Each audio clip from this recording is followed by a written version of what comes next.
Militer Rusia memperbarui informasi operasi militer khusus di Ukraina dalam 24 jam terakhir. Juru bicara militer Rusia Letnan Jenderal Igor Konashenkov per 22 Desember melansir terjadi kontak senjata di sejumlah wilayah, penerbangan operasional dan taktis. Pasukan rudal dan artileri kelompok pasukan angkatan bersenjata Federasi Rusia menetralisir 57 unit artileri Ukraina pada posisi tembak.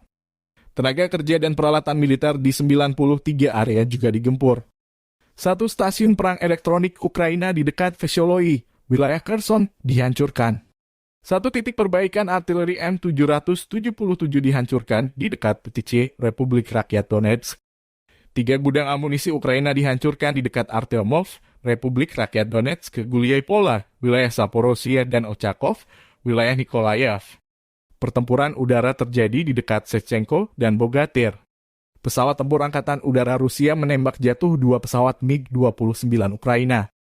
Selain itu, 1 helikopter Mi-8 Ukraina dihancurkan di dekat Dobropolye, Republik Rakyat Donetsk.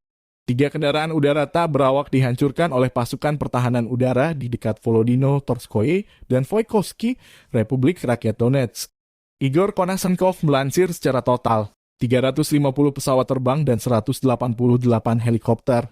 2.694 kendaraan udara tak berawak militer Ukraina dinihilkan, termasuk 399 sistem rudal pertahanan udara, 7.191 tank dan kendaraan tempur lapis baja lainnya, 934 kendaraan tempur yang dilengkapi dengan MRLS, juga 3.700 meriam dan mortir artileri Medan, serta 7.707 unit khusus peralatan militer dihancurkan selama operasi militer khusus, kata Konashenkov.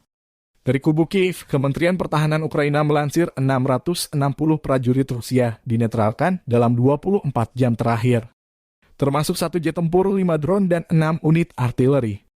Ukraina mengklaim 100.400 prajurit Federasi Rusia meninggal sejak awal konflik, termasuk 283 jet tempur, 267 helikopter, 3.003 tank dihancurkan. Kunjungan Presiden Ukraina Volodymyr Zelensky ke Amerika Serikat berbuah manis. Zelensky mengucapkan terima kasih paket bantuan baru dari Amerika Serikat senilai 45 miliar dolar AS.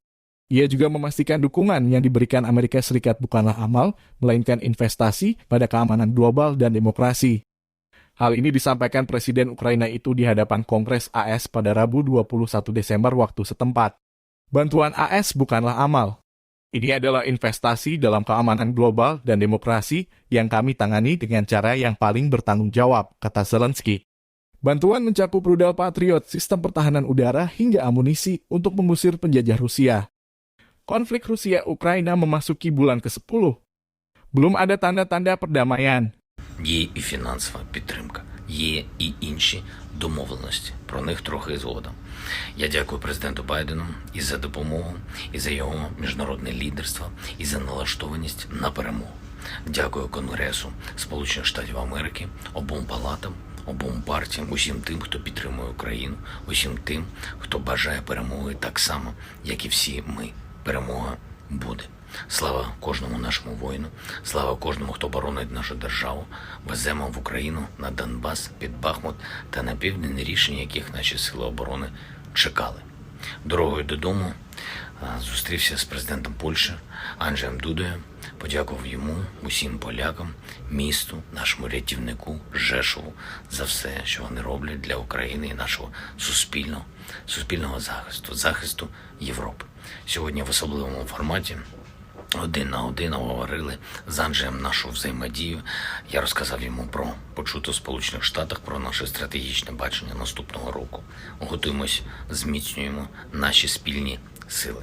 Ще одне сьогодні професійне свято людей, які дають нам нормальність, сучасність і саме той рівень добробуту, який держава-терорист хоче знищити.